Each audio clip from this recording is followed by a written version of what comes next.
అందరికీ నమస్కారం. ఈరోజు మనం అనేక రకాల పూల తోటల్లో మంచి దిగుబడి ఎలా పొందాలో, అలాగే ఆకు తెగుళ్ళు, ముడత తెగుళ్ళు, పేనుబంక, రసం పీల్చే పురుగుల నివారణ మరియు పూల రంగు ఇంకా పెరుగుదల ఎలా పొందాలో తెలుసుకుందాం.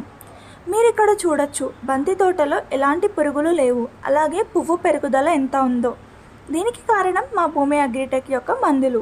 లీడర్ అనేది ఆర్గానిక్ పెస్టిసైడ్ మీ పంటని అనేక రకాల చీడ పురుగుల నుంచి కాపాడుతుంది. అలాగే మేజర్ అనేది ఆర్గానిక్ ఫర్టిలైజర్ మీ పంట పెరుగుదల పెంచుతుంది. ఈ మందులు సేంద్రియ పద్ధతిలో తయారు చేయబడ్డాయి. ఇక్కడ చూడొచ్చు తెల్ల చామంతి. ఈ తోట రైతు కూడా మా భూమి అగ్రిటెక్ మందులు వాడి మంచి దిగుబడి పొందారు. అలాగే మీ గులాబీ తోటలో ఎలాంటి చీడ పురుగులు ఉన్నా, ఇంకా మీ పువ్వు రంగు మంచిగా లేకపోయినా మా భూమి అగ్రిటెక్ మందులు వాడండి. మీరు ఇక్కడ చూడొచ్చు, ఎంతోమంది రైతులు భూమి అగ్రిటెక్ మందులు వాడి మంచి దిగుబడి పొందారు. Thank you.